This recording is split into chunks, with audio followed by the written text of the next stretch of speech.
আমার প্রিয় ভাইয়েরা মনোযোগ সহকারে কথাগুলো শুনবেন। আমাদের জীবনের গতি যখন নাফরমানির দিকে বেড়ে যেতে থাকে, আল্লাহর ভয় যখন অন্তরে থাকে না, গুনাহ করতে মজা লেগে যায়, নাফরমানির মধ্যে মজা পেয়ে যায়।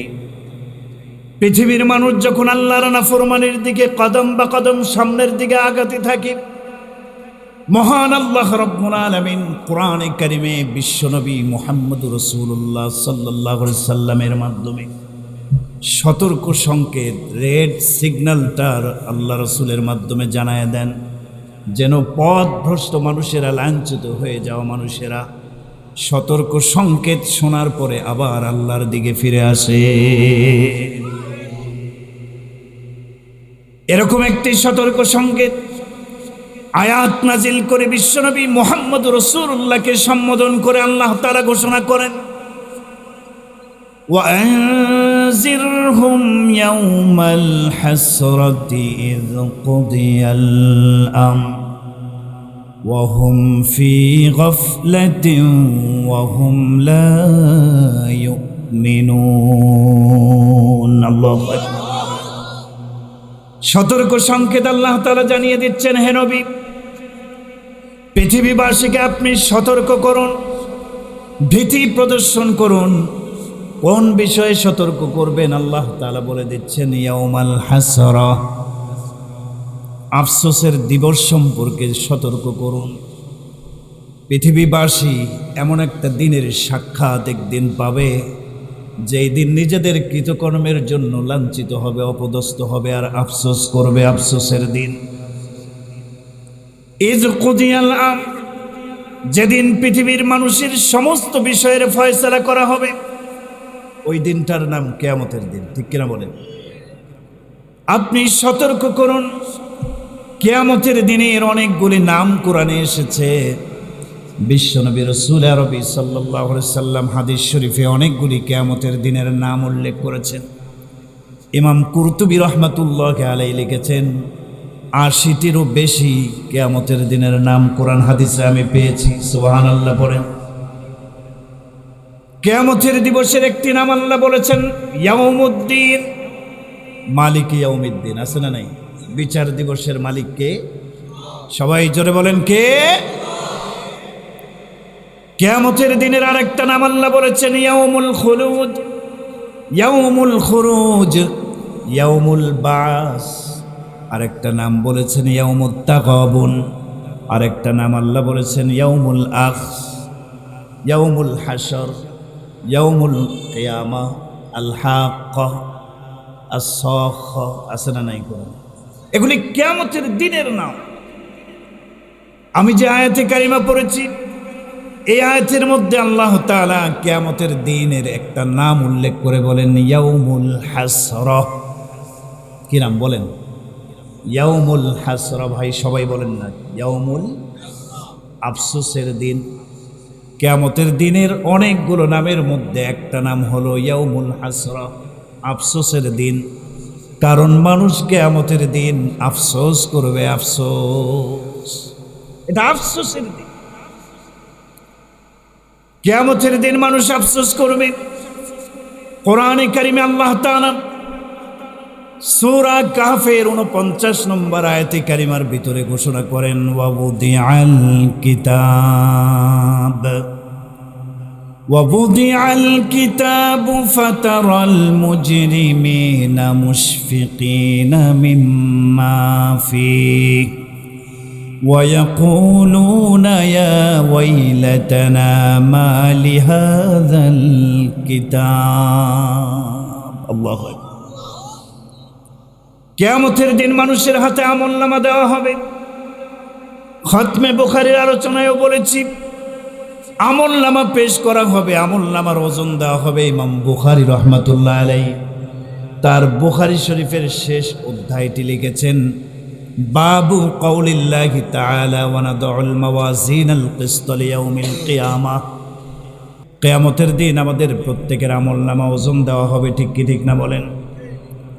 আল্লাহ তাআলা বলেন, প্রত্যেক মানুষের হাতে আমলনামা দিয়ে দেওয়া হবে। বলা হবে ইকরা কিতাবাকা কাফা বিনাফসিকাল ইয়াউমা আলাইকা হাসিবা। এ আমার বান্দা, এ আমার বান্দি, শোন, দুনিয়াতে যা কিছু করেছো আজকে আমলনামাটা একটু পড়ে দেখো, সব কিছু সেখানে লেখা আছে। তুমি জান্নাতি না জাহান্নামী আমলনামা পড়ো, তোমার জান্নাতি জাহান্নামী হওয়ার জন্য হিসাবের জন্য তুমি যথেষ্ট হয়ে যাবা। পড়ো আমলনামা। দুনিয়ার নাফরমানেরা যখন আমলনামা দেখবে, আল্লাহ তাআলা তার রাসূলকে বলেন, হে নবী, যদি আপনি অপরাধী নাফরমানদের অবস্থা দেখতেন, কেমন অবস্থা তাদের সেদিন হবে। ফাতারাল মুজরিমিনা মুশফিকিনা মিম্মা ফিহি, আমলনামার মধ্যে যা কিছু আছে নাফরমান এটা দেখার পরে ভয় পেয়ে যাবে, ভীত সন্ত্রস্ত হয়ে যাবে। আর নাফরমান আফসোস করবে আর বলবে, ইয়া ওয়াইলাতা, ইয়া ওয়াইলাতা, হায় আফসোস, দুনিয়াতে এত গোপনে গোপনে গুনাহ করেছি, কেউ দেখে নাই, কিন্তু আল্লাহ তো সব কিছু আমলনামার মধ্যে লিখে রাখছে। আফসোস, এই গুনার হিসাব যদি আমার আল্লাহ আজকে নেয়, ওই যে জাহান্নাম দেখা যায়, জাহান্নাম ছাড়া আমার কোনো উপায় থাকবে না। এটা কেমন আমলনামা? লা ইউগাদিরু সগীরাতান ওয়ালা কাবীরাতান ইল্লা আহসাহা, ছোট বড় কোনো গুনাহ বাদ দেয় নাই, সব লিখে রাখছে। আফসোস করে এ মুসলমান, কিয়ামতের দিন কারা আফসোস করবে? কোরআনে কারিমে আল্লাহ তাআলা বিভিন্ন সূরার বিভিন্ন আয়াতের মধ্যে আল্লাহ স্পষ্ট করে দিয়েছে। কেন দিয়েছেন? যেন সতর্কবান মুমিন মুসলমান তারা আফসোসকারীদের অন্তর্ভুক্ত না হয়, সেজন্য আল্লাহ বলে দিয়েছেন। সুবহানাল্লাহ। কোরআনে কারিমে আল্লাহ তাআলা এক শ্রেণীর মানুষের ব্যাপারে বলেছেন, এই লোকগুলো আফসোস করবে। আফসোস, শুধু আফসোসই করবে না, এরা আফসোস করবে আর নিজেদের দাঁত দিয়ে নিজেদের হাত কামড়ায় কামড়ায় ছিঁড়ে ফেলাবে। নিজেদের দাঁত দিয়ে হাত কামড়ায় ছিঁড়ে ফেলাবে, এত বেশি আফসোস করবে। কিন্তু তাদের এই আফসোসে কোনো লাভ হবে না। আল্লাহ রাব্বুল আলামিন এই নাফরমানদেরকে ধরে ধরে জাহান্নামে নিক্ষেপ করবে। নাউজুবিল্লাহ। ওরা কারা? পরিচয়টা দেব, দেব পরিচয়টা। এজন্য দেব, আপনাদের আমাদের কেউ যেন আমরা ওই গ্রুপের না হই। ঠিক আছে ইনশাআল্লাহ। কোরআনে কারিমে সূরাতুল ফুরকান 27 নম্বর আয়াতে আল্লাহ রাব্বুল আলামিন স্পষ্টভাবে ঘোষণা করছেন, ওয়া ইয়াউমা ইয়া'আদ্দুজ যালিমু আলা ইয়াদাইহি ইয়াকুলু ইয়া লাইতানি ইত্তাখাযতু মা'আর রাসূলি সাবিলা ইয়া ওয়াইলাতা লাইতানি লাম আত্তাখিজ ফুলানান খলিলা। আল্লাহ রাব্বুল আলামিন বলেন, কিয়ামতের দিন এক শ্রেণীর জালেম, যারা দুনিয়াতে মানুষের উপরে জুলুম করেছে, অন্যায়ভাবে ক্ষমতা লাভ করার পর ক্ষমতার অপব্যবহার করেছে, নিরীহ মাজলুম মানুষের উপরে জুলুম করেছে, মানুষের হক নষ্ট করেছে, মানুষের ইজ্জত সম্মান নিয়ে কথা তুলেছে, আঘাত করেছে, মানুষের সম্পদ অন্যায়ভাবে কুক্ষিগত করেছে, ইয়েতিমের সম্পদ ভক্ষণ করেছে, চুরি ডাকাতি ছিনতাই করে মানুষের সম্পদ নষ্ট করেছে, আর একজনের সম্মান মর্যাদায় আঘাত এনেছে। সবগুলো জুলুমের ভিতরে শামিল। যারা মানুষের হক নষ্ট করেছে, এই জালেমেরা হাত কামড়াতে থাকবে নিজেদের দাঁত দিয়ে, আর আফসোস করবে আর বলবে, আয় আল্লাহ, ইয়া লাইতানি লাম আত্তাখিজ ফুলানান খলিলা। হায়, দুনিয়াতে যদি আমি অমুকরে বন্ধু না বানাতাম, আমি অমুক লোকটারে বন্ধু বানিয়েছি, সে তো সঠিক পথ থেকে আমাকে বিভ্রান্ত করে ফেলেছে। আমার এই বন্ধু আমাকে বলেছে, দোস্ত আজকে একটারে ফেলায় দিতে হবে। বাস বন্ধুর কথা শুনে টিগারে চাপ দিয়ে গুলি করে একজনকে আমি মেরে ফেললাম। কি বলেন, আছে না নাই? খুনি আছে না নাই? এই তো গতকালকেই আমাদের ওসমান হাদি ভাই বলিষ্ঠ কণ্ঠস্বর যুবক, সত্যের পক্ষে বজ্র কণ্ঠের অধিকারী ছিলেন। ঠিক কি ঠিক না বলেন? যারা জালেম এরা ইশারা দিয়েছে, খুনি ইশারা বাস্তবায়ন করে বন্ধুত্বের খাতিরে, বন্ধুত্বের অনুসরণ করতে গিয়ে আরেকজনকে গুলি করে মেরে ফেলছে বলতে গুলি করে ফেলাই দিয়েছে। এখনো মারা যায় নাই, কিন্তু মারা যাওয়ার মতোই অবস্থা, আইসিইউতে এখনো আছে। বাঁচবে না মরবে জানা নেই। ঠিক কিনা বলেন? এরকম জানের উপরে মালের উপরে আঘাত করার মতো জালেম পৃথিবীতে দেশে আছে না নাই? আরো জোরে বলেন, আছে না নাই? এরা আফসোস করবে কিয়ামতের দিন শাস্তি দেখার পর। কারণ জুলুমের প্রতিটা ইঞ্চির হিসাব করায় গন্ডায় এই দুনিয়াতে আল্লাহ বুঝায় দেন এবং আখেরাতেও বুঝাই দেবেন। দুনিয়াতেও জালেমের শাস্তি অবশ্যই আছে। ওই তো স্বৈর শাসক জালেম ছিলেন, পালায়ে গেছে, দুনিয়াতেই শাস্তি পেয়েছে কিনা বলেন? হ্যাঁ, মুসলমান নিরীহ হেফাজতের কর্মীদের উপরে কিভাবে গোলাবর্ষণ করেছিল এই জালেমেরা, মনে নাই 2013 সালে? হ্যাঁ, আলেম ওলামাদেরকে নির্বিচারে গুলি করেছে, নির্বিচারে ওরা গ্রেফতার করে বছরের পর বছর তারা কারাগারের মধ্যে আটকায় রেখেছে ওলামায়ে কেরামদেরকে। আল্লাহ তাআলা সব কিছু সহ্য করতে পারে, যখন কোরআনের পক্ষে আলেম ওলামাদের উপরে নির্যাতন আসবে আল্লাহ এটা বরদাস্ত করতে পারে না। ঠিক কিনা বলে? এটা আগামীর জন্য শিক্ষা, আগামীর জন্য শিক্ষা। যারা ক্ষমতার জন্য পাগল হয়ে গেছে, ক্ষমতায় আসতে চায়, আলেম ওলামাদেরকে মাইনাস করে কোনো আইন পাশ করা যাবে না। ইসলামকে মাইনাস করে নাস্তিকদেরকে খুশি করা যাবে না। আজকের এই সময়ে আমরা দেখতে পাই, এক শ্রেণীর নেতা নেত্রীর বক্তব্য শুনলে অবাক হয়ে যায়। নামধারী মুসলিম, অথচ ইসলাম বিদ্বেষীদের পক্ষে অবস্থান নেয়, আছে না নাই? ওই যে আবুল সরকার, তাই না? এই বাউল নামের ফাউলটা আল্লাহকে নিয়ে কটূক্তি করলো, নাস্তিক হয়ে গেছে, সে কাফের হয়ে গেছে। ঠিক কিনা বলে? ওলামায়ে কেরাম ফতোয়া দিয়েছে আল্লাহ সম্পর্কে যে মন্তব্য সে করেছে তার ঈমান নাই, তওবা করার আগ পর্যন্ত সে কাফের। ঠিক কিনা বলেন? অতএব এই কাফেরের পক্ষে স্লোগান দেওয়া যাবে। আমরা ইন্টারনেটের মাধ্যমে কি দেখলাম, আমাদের দেশের উপরের সারির কিছু নেতারা সুশীল সাজতে গিয়ে বাউলের পক্ষে অবস্থান নিল, ইমানদারদের পক্ষে অবস্থান নেয় নাই। ঠিক কি ঠিক না বলেন? এরকম করা যাবে না, এরকম করা যাবে না। আপনি যদি ইসলাম বিরোধীদেরকে খুশি করেন, আপনি যদি নাস্তিক মুরতাদ বেঈমানদের উপরে তাদেরকে খুশি করার জন্য সাহায্য সহযোগিতা করেন, কিয়ামতের দিন আফসোস করবেন আর বলবেন, সূরাতুন নিসা আল্লাহ তাআলা বলছেন, ইয়া লাইতানি কুনতু মাআহুম ফাআফুজা ফাওজান আযীমা। আফসোস করবেন আর বলবেন, আহারে যদি আমি ইমানদারদের সাথে থাকতাম, দুনিয়াতে তাদের পক্ষে থাকতাম, তাহলে ফাআফুজা ফাওজান আযীমা, আমি বিরাট বড় আজকে সফল কাম হয়ে যেতাম, জান্নাতি হয়ে যেতাম। আমি দুনিয়াতে ইমানদারদের পক্ষে ছিলাম না, ইমানদারদেরকে মাইনাস করে কথা বলেছি, ইমানদারদের বিরুদ্ধে নাস্তিক মুরতাদদের পক্ষে অবস্থান নিয়েছি। আজকে তো আমাকে জাহান্নাম গ্রাস করে ফেলছে।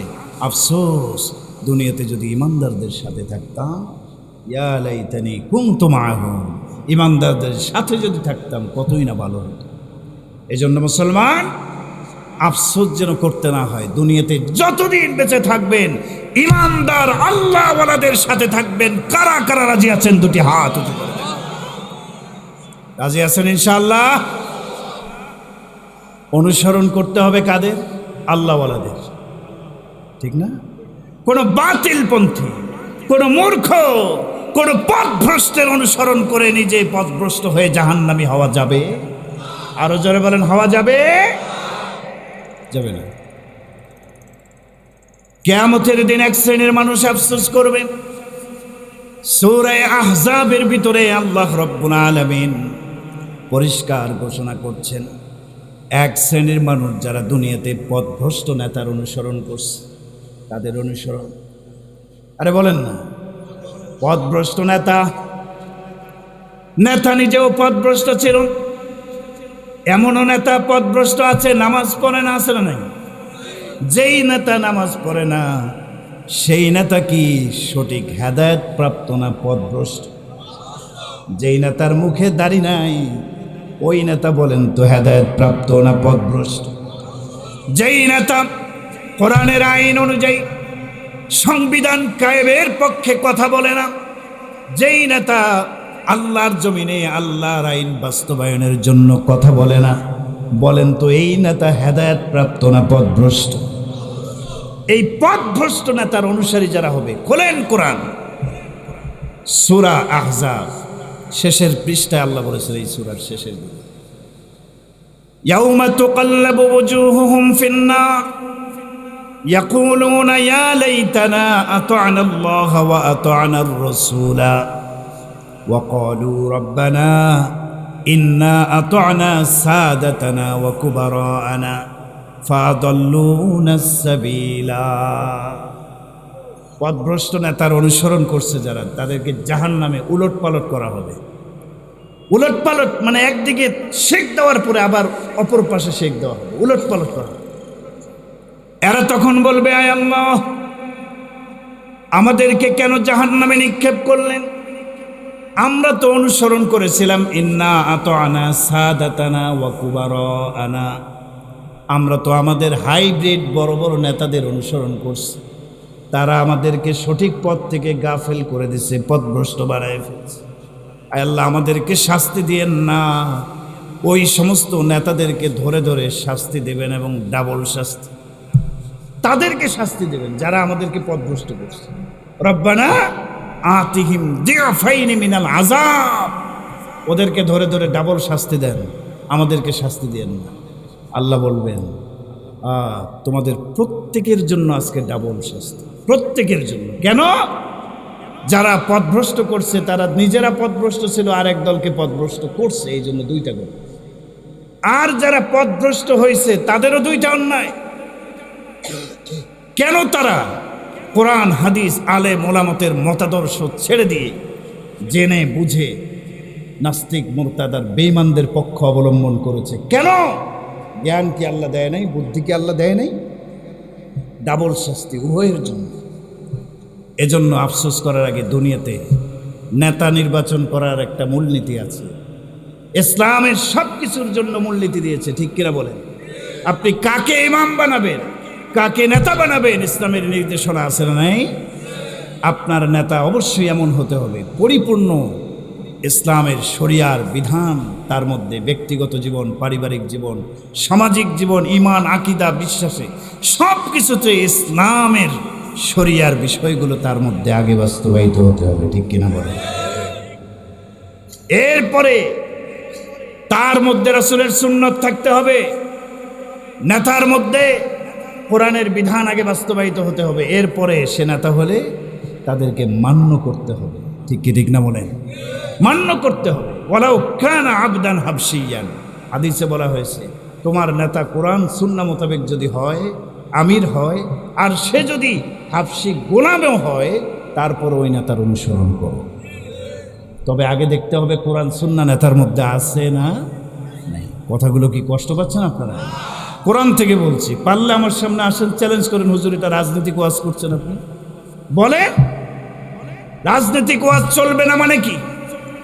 এখন আর এই কথা বলার কোনো সুযোগ নাই। হুজুর রাজনৈতিক ওয়াজ বন্ধ করেন, এই কথা বলেছিল যারা, তারা আজকে বাংলার জমিনে নাই, ভারতে পালিয়ে গিয়েছে, ঠিক কিনা বলে? এখনো পর্যন্ত দেশের মাটিতে আসার কোনো সম্ভাবনা নাই যারা আলেম ওলামাদেরকে ওয়াজের মঞ্চে এসে বাধা দিয়েছিল, ঠিক কিনা? শিক্ষা গ্রহণ করতে হবে। সময় আর আগের মতো নাই। আগের দিন আর নাই রে নাতি, দিতাম আর খাবলে খাবলে খাতি, ওই দিন নাই। এখন কোরআন হাদিসের বাংলাদেশ হবে, এই জন্য আলেম ওলামারা ঐক্যবদ্ধ হয়েছে, ইমানদার তাওহীদি জনতা জাগ্রত হয়েছে। এই বাংলাদেশের প্রতিটা ইঞ্চি ইঞ্চি মাটিতে ইসলামী হুকুমত কায়েম করবে, ইসলামী হুকুমত কায়েম করবে, ঠিক কিনা? আলেম ওলামাদের পক্ষে থাকতে রাজি আছে?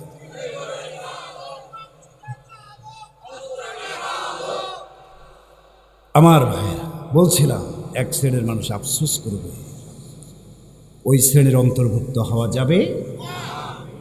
তাহলে কাদের অন্তর্ভুক্ত হব? আলোচনা শেষের দিকে যাচ্ছে। কাদের অন্তর্ভুক্ত আমরা হব? কাদের মতো জীবনযাপন করলে আপনার মৃত্যুর আগে জান্নাতি ফেরেশতাদের জামাত জমিনে অবতরণ করবে? মৃত্যুর আগে পৃথিবীতে এমন কিছু মানুষ আছে, এমন কিছু সৌভাগ্যবান মানুষ আছে যাদের কথা আল্লাহ তাআলা সূরা হামিম আস-সাজদার ৩০ নম্বর আয়াতের মধ্যে বলেছেন। এই লোকগুলো কত বড় সৌভাগ্যবান! এদের মৃত্যুর সময় আজরাইল আলাইহিস সালাতু ওয়াস সালাম জান কবজের জন্য যখন আসবে, সাথে ৫০০ রহমতের ফেরেশতা, জান্নাতি ফেরেশতা ও জান্নাতের সার্টিফিকেট নিয়ে হাজির হয়ে যাবে। সুবহানাল্লাহ! কত বড় ভাগ্যবান মানুষ! একদিকে জান কবজের জন্য আজরাইল দাঁড়ায় থাকবে, আর তার সাথে ৫০০ রহমতের ফেরেশতা, জান্নাতি ফেরেশতা, প্রত্যেকের হাতে জান্নাতের নাজ নেয়ামতের চিত্রগুলো প্রদর্শন করা হবে। সুবহানাল্লাহ পড়েন। আল্লাহর বান্দা সৌভাগ্যবান, আল্লাহর বান্দা বান্দির রূহটা জান্নাতের নাজ নেয়ামতের দৃশ্যগুলো দেখার পর দুনিয়াতে আর এক সেকেন্ডও থাকতে চাইবে না। তারা বলবে, আহ, যদি ওই জান্নাতে একবারের জন্য যেতে পারতাম। সুবহানাল্লাহ নাই? কত বড় সৌভাগ্যবান এরা! দেখেন এই লোকগুলো কত বড় ভাগ্যবান, খেয়াল করেন।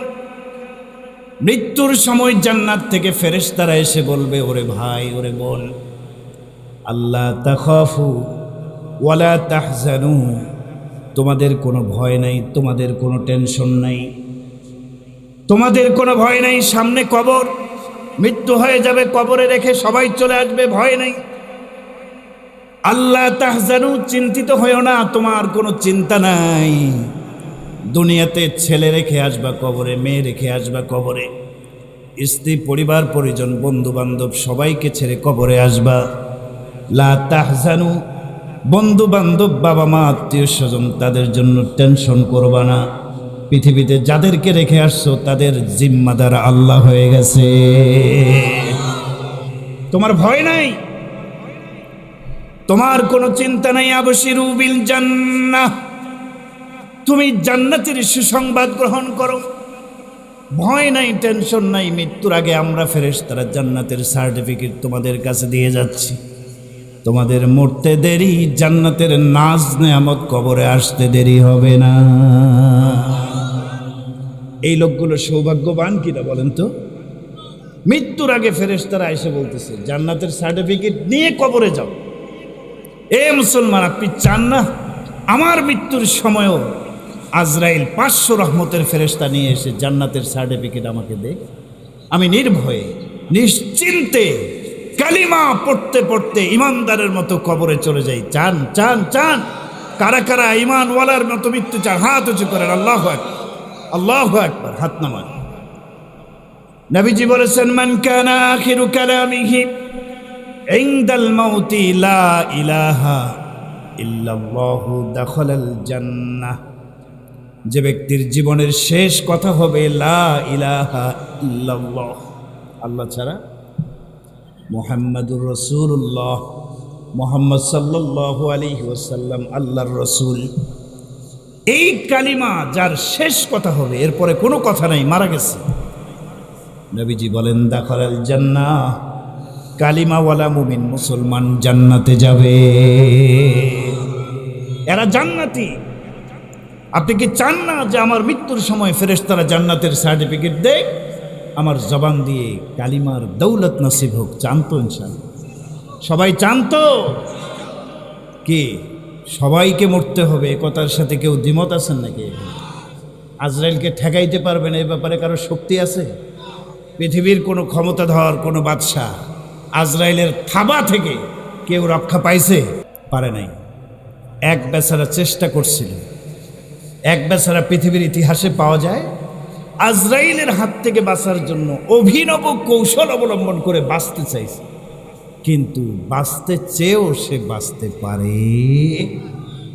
পারছে? বলেন, ঘটনাটা কি বলবো? কষ্ট হচ্ছে না তো আপনার? আরে সর্বনাশ, এত রাত পর্যন্ত ওয়াজ আপনাদের এলাকায় হয়? হ্যাঁ, থাকতে রাজি আছেন? ওরে আল্লাহ, ফজর পর্যন্ত চলবে। হুজুর কি বলে? তাহলে তো আমার সব শেষ, আগামীকালকে আপনাদের এলাকায় থাকতে হবে, তাই না? যাইতে পারবো না, বেহুশ হয়ে থাকবো।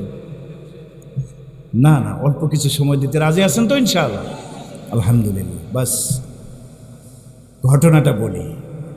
অয়ুনুল হেকায়াত একটা কিতাব আছে, অয়ুনুল হেকায়াত, আল্লামা ইমাম জাওজি রহমাহুল্লাহ লেখা, আরবিতে, এটার উর্দু হয়েছে। ওইখানে একটা ঘটনা লেখা হয়েছে। হজরত সুলাইমান আলাইহিস সালাম, নাম শুনছেন তো? মুরব্বীরা কিন্তু ঘটনা শুনলে বাস ওয়াজ ফাটাফাটি হয়েছে, ঠিক না? ঘটনা একটা লাগবেই লাগবে। শোনেন, হজরতে সুলাইমান আলাইহিস সালামের জামানায়, সুলাইমান আলাইহিস সালামের বাবার নাম কি বলেন তো একজন? বলেন। দাউদ আলাইহিস সালাম। উনিও বাদশাহ ছিলেন, বাদশাহ ছিলেন, বাদশার ছেলে বাদশাহ। বাদশাহী দান করেন কে? সবাই বলেন। সুলাইমান আলাইহিস সালামের পিতা দাউদ আলাইহিস সালামের একজন খাদেম ছিলেন, সবসময় খেদমত করতেন। তো এই খাদেম দাউদ আলাইহিস সালামের মৃত্যুর পরেও সে আবেদন করলো সুলাইমান আলাইহিস সালামের কাছে যে, হজরত, আমি আপনার খেদমতে থাকতে চাই। আপনার বাবারও খাদেম ছিলাম, আমার বাকি জীবনটা আমি আপনার খেদমত করেই কাটিয়ে দেব। সুবহানাল্লাহ পড়েন। সুলাইমান আলাইহিস সালাম ব্যাস তাকে তার খেদমতে রাখছেন। তবে সব খেদমত তার থেকে নেন না, কারণ বাবার খাদেম হিসেবে একটা শ্রদ্ধা ভক্তি আছে না নাই? আছে। সুলাইমান আলাইহিস সালাম এক মজলিসের মধ্যে নসিহত করতেছিলেন, ওয়াজ করতেছিলেন। ওইখানে ওই খাদেম, সুলাইমান আলাইহিস সালামের খাদেম, উনিও ছিলেন। হঠাৎ করে মানুষের আকৃতিতে আজরাইল আলাইহিস সালাম এসে সুলাইমান আলাইহিস সালামকে সালাম দিলেন। মানুষের আকৃতিতে সালামের উত্তর দিলেন। কথাবার্তা হচ্ছে পয়গম্বরের সাথে আজরাইলের। কথা বলার ফাঁকে ফাঁকে আজরাইল মানুষ রূপে আসছেন। আজরাইল বারবার ওই যে খাদেম, মনে আছে তো, খাদেমের দিকে চোখ গরম করে তাকাচ্ছে। কে? আজরাইল। কথা বলতেছেন সুলাইমান আলাইহিস সালামের সাথে, আর বারবার ওই খাদেমের দিকে লক্ষ্য করে চোখ গরম করে তাকাচ্ছে, মনে হয় কে বলবে। কিছুক্ষণ থাকার পরে আজরাইল চলে গেছে। এবার সুলাইমান আলাইহিস সালামের ওই খাদেম সুলাইমান আলাইহিস সালামের সামনে এসে হাজির হয়ে বললেন, হুজুর, বুঝলাম না ওই লোকটা কে আপনার কাছে আসছে। বারবার কথা বলার ফাঁকে ফাঁকে আমাকে টার্গেট করে চোখ দুইটা গরম করে আমার দিকে এমনভাবে তাকাচ্ছে, মনে হয় আমারে খেয়ে ফেলবে। আমি তো ভয় পেয়ে গেছি। সুলাইমান আলাইহিস সালাম বললেন, বিষয়টা কি এমনই? বলে, হ্যাঁ। সুলাইমান আলাইহিস সালাম বুঝে ফেলছেন, তাহলে তো এর অবস্থা বেশি ভালো না। আজরাইলটাকে টার্গেট করে তার অবস্থা কি ভালো হয়? সুলাইমান আলাইহিস সালাম বললেন, আরে সর্বনাশ, যদি ওই লোকটা তোমাকে টার্গেট করে থাকে, ওই লোকটা তো মানুষ না, আজরাইল। আজরাইল যারা টার্গেট করে তার অবস্থা কি হয় না ভালো? মৃত্যুর জন্য রেডি হোক। সুলাইমান আলাইহিস সালামের খাদেম ভয়ে থরথর থরথর করে কাঁপতে লাগলো। মৃত্যুকে সবাই ভয় পায়, ঠিক কি ঠিক না বলে? সবাই ভয় পায়। অল্প কিছুক্ষণের মধ্যে আবার আজরাইল আলাইহিস সালাম মানুষের আকৃতিতে নিয়ে সুলাইমানের দরবারে এসে হাজির হয়ে গেলেন। সুলাইমান আলাইহিস সালাম জিজ্ঞাসা করলেন, ভাই আজরাইল, একবার তো আসছিল, আমার এক উম্মত, এক খাদেমের দিকে চোখ বড় বড় করে তাকাইছিল, সে তো ভয় পেয়ে গেছে, আবার কেন আসছো বলো? সুলাইমান আলাইহিস সালাম এই কথা বলার পরে আজরাইল আলাইহিস সালাম বললেন, হুজুর, একটা তথ্য আপনাকে জানার জন্য এসেছি, একটা কাহিনী শোনানোর জন্য এসেছি। বলে, কি ঘটনা, কি কাহিনী?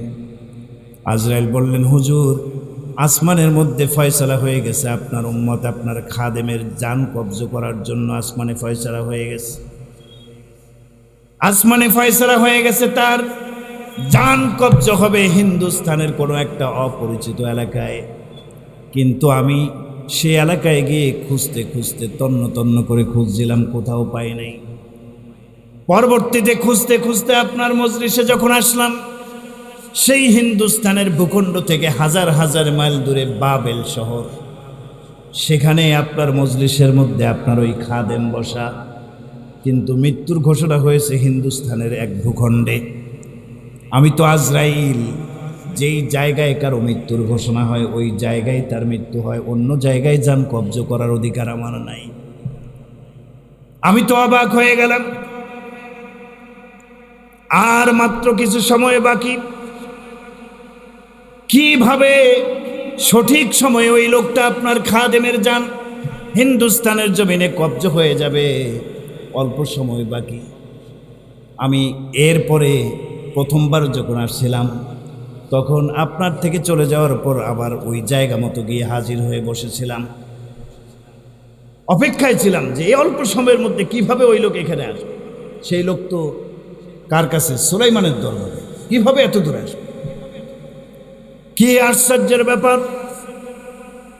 এদিকে ওই সুলাইমান আলাইহিস সালামের খাদেম প্রথমবার যখন চোখ গরম করা দেখছে, আর সুলাইমান বলছে মৃত্যুর জন্য রেডি হয়ে যাও, ওই খাদেম সুলাইমান আলাইহিস সালামের কাছে হাত জোর করে বলছে, হুজুর, আল্লাহ আপনাকে ক্ষমতা দিয়েছে, আপনি বাতাসকে আদেশ করলে মুহূর্তের মধ্যে বাতাস সিংহাসনে করে এক দেশ থেকে আরেক দেশে নিয়ে যায়, ঠিক কিনা? হুজুর, যেহেতু আজরাইল আমাকে টার্গেট করছে, দ্বিতীয়বার আবার আসবে, আপনি আমাকে এখানে রাখেন না। বাতাসকে বলেন বাতাস যেন মুহূর্তের মধ্যে আমাকে হিন্দুস্তানের জমিনে রেখে আসে, আমি আর এখানে থাকতে চাই না, দ্বিতীয়বার আজরাইল এসে যেন আমাকে না পায়। সুলাইমান আলাইহিস সালাম বাতাসকে আদেশ করলেন, বাস বাতাস মুহূর্তের মধ্যে তার উম্মত খাদেমকে উড়াইয়া ওই হিন্দুস্তানে তার মৃত্যুর জায়গায় গিয়ে উপস্থিত করায় দিয়ে আসছে। সুবহানাল্লাহ বলেন। আজরাইল দ্বিতীয়বার এসে বলেন, হুজুর, আমি সময় মতো ওই জায়গায় যখন অপেক্ষা করতে থাকলাম যে আল্লাহর বান্দা আপনার খাদেম আসে কিনা, সঠিক টাইম মাত্র 1-2 সেকেন্ড বাকি আছে, হঠাৎ করে দেখি তার যেই জায়গায় মৃত্যু হওয়ার কথা ওই জায়গায় তাকায় দেখি আপনার খাদেম মুহূর্তের মধ্যে সেখানে হাজির হয়ে গেল।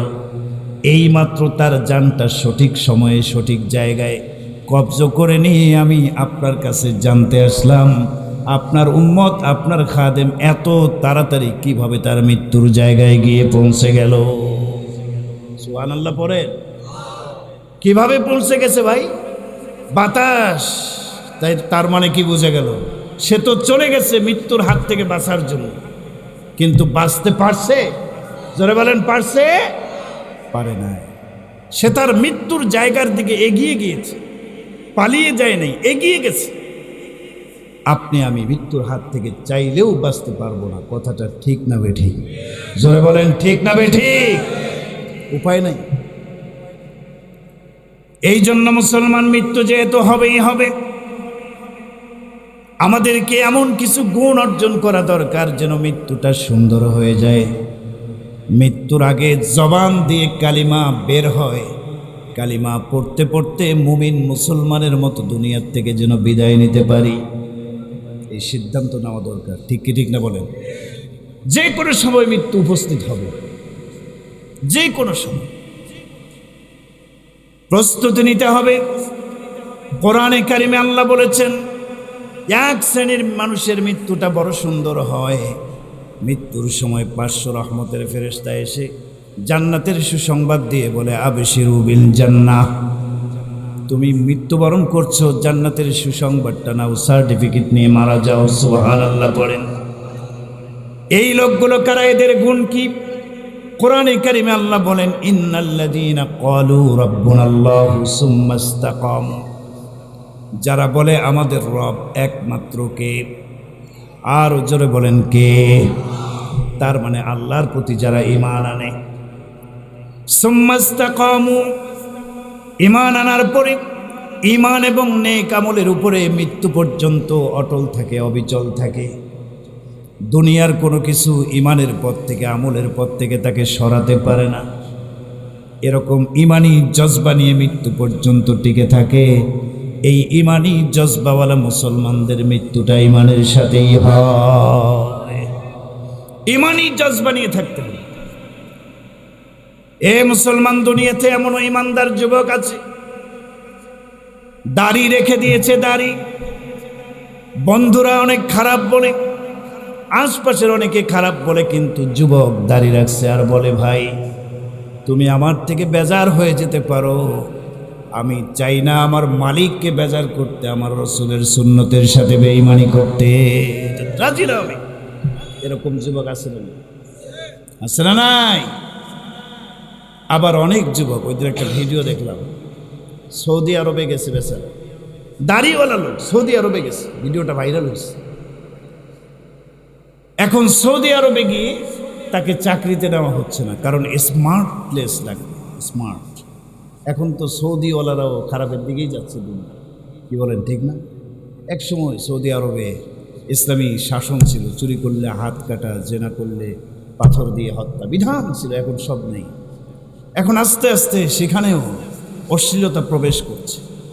ভিডিওটা দেখলাম তো, চাকরি পাওয়ার জন্য শর্ত হলো দাড়িটা ক্লিন শেভ করে স্মার্ট হয়ে তারপরে চাকরি। আল্লাহর বান্দার এত সুন্দর চাপ দাড়ি দেখলাম ছেটে ফেলা হচ্ছে। তাহলে কারো ইমান চাকরির সামনে বিক্রি হয়ে যায়, আর কেউ দাড়ি রাখে ইমান মজবুত করার জন্য। ঠিক কি ঠিক না বলে? পার্থক্য আছে।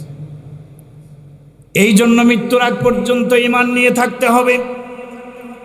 নামাজ শুরু করেছে যুবক, কোনো কারণে যেন নামাজ থেকে তোমাকে কেউ ফেরাতে পারে না, মৃত্যু পর্যন্ত নামাজ পড়তে হবে। পর্দা শুরু করে দিয়েছে বোনেরা, পর্দা ছাড়বা না, মৃত্যু পর্যন্ত পর্দা করতে হবে। হালাল পথে সৎভাবে জীবনযাপন করার নিয়ত করেছে বন্ধু, ছেড়ে দিও না, ছেড়ে দিও না, হারামের দিকে যেও না। মৃত্যুর আগ পর্যন্ত এগুলি ধরে রাখো। ওয়া'বুদ রাব্বাকা হাত্তা ইয়াতিয়াকাল ইয়াকিন, মৃত্যু আসার আগ পর্যন্ত আল্লাহর ইবাদত করো। ঈমান আর আমলের উপরে মৃত্যুর আগ পর্যন্ত যদি মজবুত থাকতে পারো, আল্লাহ বলেছেন তাতানাজ্জালু আলাইহিমুল মালাইকা, ফেরেশতারা মৃত্যুর সময় জান্নাতের সুসংবাদ নিয়ে আসবে। এক নম্বর আমল ঈমান আর নেক আমল। নেক আমল বলতে যত ভালো ভালো কাজ আছে এগুলির উপর অটল। খারাপ কাজ করা যাবে? পারবো তো ইনশাআল্লাহ। ঈমানের সাথে মৃত্যু লাভের দ্বিতীয় নম্বর আমল, সম্পূর্ণরূপে গুনাহ ছাড়তে হবে। ছোট গুনাহ, বড় গুনাহ, প্রকাশ্যে গুনাহ, গোপনে গুনাহ, কোনো গুনাহ নাফরমানি করা যাবে। যারা গুনাহমুক্ত থেকে আল্লাহর ইবাদত করতে পারে, কোরআনের পরিভাষায় তাদেরকে মুত্তাকি বলা হয়েছে। আর কোরআনে প্রায় জায়গায় একটা আয়াত আসছে, ওয়াল আকিবাতু লিত্তাকওয়া ওয়াল আকিবাতু লিল মুত্তাকিন। যারা তাকওয়া অবলম্বন করবে, গুনাহমুক্তভাবে চলবে, এদের শেষ পরিণাম ভালো। সুবহানাল্লাহ পড়েন। শেষ পরিণাম মানে দুনিয়ার জীবনের শেষ পরিণাম মৃত্যুটা ভালো হবে, আখিরাতের জীবনের শেষ পরিণাম জান্নাত লাভ করবে। সুবহানাল্লাহ পড়েন। অতএব মুত্তাকি হয়ে যেতে হবে, গুনাহ ছাড়তে হবে। গুনাহ আপনাকে আমাকে আল্লাহর ক্রোধের পাত্রে পরিণত করে। বান্দা যখন গুনাহ করে আল্লাহ বেজার হয়ে যায়। গুনাহগারের শাস্তি দুনিয়াতে কিছু আসে, আর আসল শাস্তি তো আখিরাতে। আল্লাহ কোরআনে বলছেন, যাহারাল ফাসাদু ফিল বাররি ওয়াল বাহরি বিমা কাসাবাত আইদিন নাস। পৃথিবীতে যত বিপদ আসে, বিপর্যয়, ঘূর্ণিঝড়, টর্নেডো, সাইক্লোন, ভূমিকম্প আসে, এগুলি সব মানুষের গুনাহর কারণ। বিজ্ঞান বলে জমিনের নিচে প্লেট সরে গেছে তাই ভূমিকম্প হয়েছে। আল্লাহর কোরআন বলে, ইসলাম বলে, না, এসব প্লেট প্লেট কিছু না। ভূমিকম্প হয়, ভূমিধস হয়, আযাব গজব দুনিয়াতে আসে মানুষের গুনাহর কারণ। ঠিক কিনা বলেন? আপনি যখন এই যে এত রাত মাহফিল শুনে বাসায় যাবেন, দরজায় গিয়ে আপনার ওয়াইফ আছে, স্ত্রী আছে, দরজায় গিয়ে একটা টোকা দিলেন, যদি না ওঠে দ্বিতীয় আরেকটা দিবেন, প্রথমটার চেয়ে একটু জোরে, এরপরেও যদি না ওঠে আরেকটা দিবেন, এভাবেও যদি না ওঠে, ধাক্কাতে ধাক্কাতে মেজাজটা গরম হয়ে যাবে। ঠিক কিনা? ধাক্কা ধাক্কি শুরু করবেন। ঠিক কিনা? বান্দা যখন গুনাহ করে আল্লাহ রাগ করেন, আবার গুনাহ করে আল্লাহ রাগ করেন, আবার গুনাহ করে, সামাজিকভাবে গুনাহে লিপ্ত, পুরা দেশব্যাপী গুনার সয়লাভ হয়ে যায়। জেনা ব্যভিচার সুদ ঘুষ ছয়লাভ হয়ে যায়, আল্লাহ রাগ করতে করতে দুনিয়াকে রাগ করে একটু লাড়া দেন, গুনার কারণে লাড়া আসে, ঠিক কিনা বলেন? এসব মানুষের হাতের কাজ। ভাই গুনাহ করা যাবে? 3 নম্বর আমল, যদি কখনো গুনাহ হয়ে যায়, কোরআনের প্রেসক্রিপশন হলো গুনাহ করার পর তওবা করো। গুনাহ একটা হয়ে গেছে, চেষ্টা করব গুনাহ করব না, এরপরও শয়তান ধোঁকা দিতে পারে, ঠিক কিনা? যদি ধোঁকা দিয়ে দেয়, সাথে সাথে 2 রাকাত সালাতুত তাওবার নামাজ পড়ে আল্লাহর কাছে কেঁদে কেঁদে দোয়া করবেন, আল্লাহ আর গুনাহ করব না। তওবা। তো তওবার আমলে আল্লাহ কি পরিমাণ খুশি হয়, আল্লাহ তাআলা কোরআনে কারিমে বলেন, ইয়া ইবাদিয়াল্লাযীনা আসরাফু আলা আনফুসিহিম লা তাকনাতু মির রাহমাতিল্লাহ ইন্নাল্লাহা ইয়াগফিরুয যুনুবা জামিআ ইন্নাহু হুয়াল গফুরুর রহিম। এ আমার গুনাহগার বান্দারা আয়, আল্লাহ ডাক দিয়েছেন, ইয়া ইবাদিয়াল্লাযীনা আসরাফু, এ সীমালঙ্ঘনকারী বান্দারা এদিকে আয়, ফিরে আয়, আমার রহমতের দিকে আয়, তওবার পথে ফিরে আয়, তওবা কর। লা তাকনাতু মির রাহমাতিল্লাহ, গুনাহ করছো, আমার রহমত থেকে নিরাশ হয়ে যাও, যেও না, তওবা করো, ফিরে আসো। ইন্নাল্লাহা ইয়াগফিরুয যুনুবা জামিআ, অবশ্যই অবশ্যই আমি আল্লাহ তোমার সব গুনাহ মাফ করে দেব। সুবহানাল্লাহ। কারণ আমি আল্লাহ যে গফুরুর রহিম, আমি মাফ করে দেই। অতএব গুনাহ হয়ে গেলে কি করতে হবে বলেন? তওবা। এখন তওবা করলে সব গুনাহ মাফ। বান্দার হকের সাথে সম্পৃক্ত কিছু গুনাহ মাফ হয় না, আল্লাহর হকের সাথে সম্পৃক্ত সব গুনাহ মাফ হয়ে যায়। আপনি রাত্রেবেলা তওবা ইস্তেগফারের আমল করেন, 5 বার 5 ওয়াক্ত নামাজের পরে তওবা ইস্তেগফার করেন। আমাদের নবী তো প্রতিদিন 70 বারের বেশি তওবা ইস্তেগফার করতেন। নবীর জীবনে গুনাহ ছিল নাকি?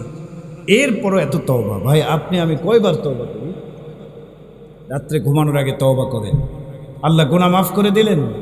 রাত্রে ঘুমায় গেছেন, লম্বা রাত, ঘুমের ভিতরে যদি মৃত্যু আসে, তওবার কারণে নিষ্পাপ হয়ে গেছেন, মৃত্যুটা নিষ্পাপ অবস্থায় হলো। অতএব বোঝা যাবে নিষ্পাপ মানুষের মৃত্যুর সময় জবান দিয়ে কালিমা বের হয়। সুবহানাল্লাহ। বলেন তওবার ওসিলায় আপনি কালিমার তৌফিক আপনার নসিব হবে।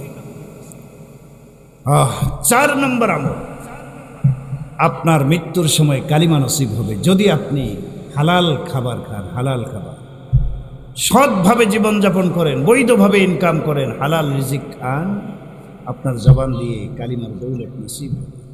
রাসূলের হাদিস আছে, মান আকালাল হালাল 40 ইয়াওমান, 40 দিন পর্যন্ত আল্লাহর কোনো বান্দা বান্দি যদি মুখ দিয়ে ভিতরে হালাল খাবার ঢুকায়, পবিত্র খাবার ঢুকায়, হারাম না হালাল, 40 দিন পর্যন্ত হালাল খাবার খায়, এর বরকতে তার জবান দিয়ে হিকমতের ঝর্ণা জারি হবে। সুবহানাল্লাহ। এটার ব্যাখ্যায় বলা হয়েছে, তার জবান দিয়ে হালাল খাবারের বরকতে ভালো ভালো কথা বের হবে। হালাল যারা খায় তাদের জবান দিয়ে আল্লাহর জিকির বেশি বের হয়, কোরআন তেলাওয়াত বেশি বের হয়, হক কথা সত্য কথা বের হয়। এক পর্যায়ে ব্যাখ্যায় বলা হয়েছে, এই হালাল খাবার খানেওয়ালা ব্যক্তি যদি মারা যায়, তার জবান দিয়ে সত্য কালিমা, কালিমায়ে তৈয়্যিবা বের হবে। সুবহানাল্লাহ। কালিমার দৌলত নসিব হবে। এই জন্য হালাল খাবার খেতে রাজি আছে তো ইনশাআল্লাহ। হারামের দিকে যাওয়া যাবে না, সুদ ঘুষের দিকে যাওয়া যাবে। আল্লাহ হেফাজত করেন, বলেন আমিন। কয়টা আমল গেল? ঈমান আমল মজবুত করতে হবে, গুনাহ করা যাবে না, যদি গুনাহ হয়ে যায় তওবা ইস্তেগফার, হালাল খাবার খেতে হবে। ঠিক আছে না ইনশাআল্লাহ?